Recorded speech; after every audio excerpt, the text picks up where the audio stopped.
Beyoncé's 2024 genre-crossing album, Cowboy Carter, featured the voice of Linda Martell, one of the first commercially successful Black American women in the country genre, saying, "Genres are a funny little concept, aren't they? Yes, they are. In theory, they have a simple definition that's easy to understand, but in practice, well, some may feel confined."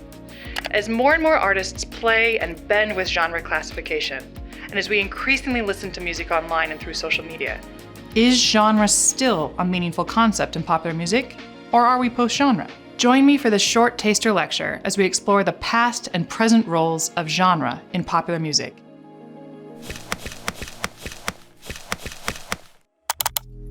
I'm Kimberly Cannady, a senior lecturer in music studies at Taheranga Waka, Victoria University of Wellington. Just a few months after Beyoncé released Cowboy Carter, another artist swept the popular music charts around the world, including in Aotearoa, with another genre-bending piece of music. Shaboozey's track, A Bar Song Tipsy, rose to the top of mainstream charts. But it also rose to the top of country-specific music charts. The song features strong country elements, including a haunting fiddle line, references to dancing the two-step, other lyrical references, and the music video features a pickup truck and men wearing cowboy hats.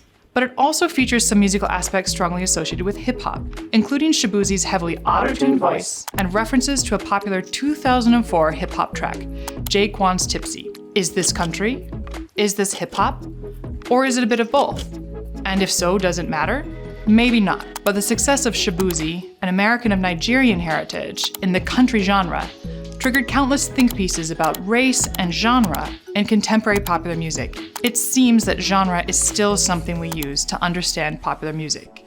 Genre has been a key concept in recorded popular music since the early 20th century. As record companies began to create more commercial recordings, they spent more time thinking about how to market and categorize these recordings. But genre in popular music is not just about the sounds and musical qualities of a particular example. Genres are just as much social categories as they are musical. In the early US recording industry, genres were in part defined by the racialized categories of potential listeners and artists along the lines of black and white.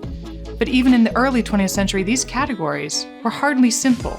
And the musical influences, as well as the people making and listening to these categories, overlapped. Here in Aotearoa, country music was one of the most important early genres of popular music. Tex Morton, born in 1916, recorded a series of country songs in the early 1930s in Wellington that are some of the first recordings of country music made outside of the United States.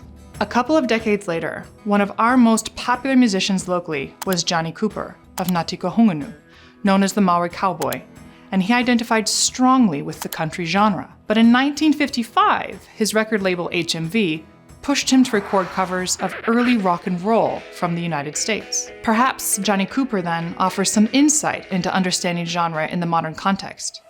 In the past, popular musicians often needed a contract with a record label to release a physical artifact that would be sold and marketed by the label and by record stores. But today, many listeners are far more likely to stream songs through services like Spotify or YouTube, and genre plays a different role. Genres as determined by a record label is now just one factor in the algorithms used by these services to determine what music to play for you next. Another recent development is that people are increasingly turning to social media platforms like TikTok to hear new music, which then relies on trends and user-generated videos to popularize songs that may otherwise not be topping any contemporary charts. Genre can be played with, ironically, or it may not even factor into why someone chooses to feature a certain song on a TikTok video.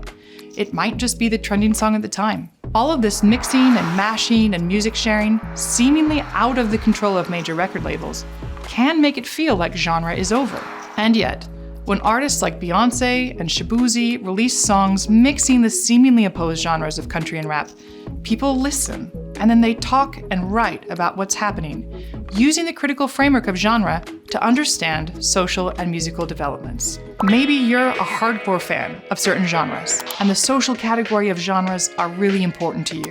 Maybe you've thought that genre is over and has nothing to do with how you engage with popular music. But the next time you're listening to popular music, consider how ideas of genre may be shaping more of your experience than you realize. Study for a Bachelor of Popular Music at Taheranga Waka, Victoria University of Wellington.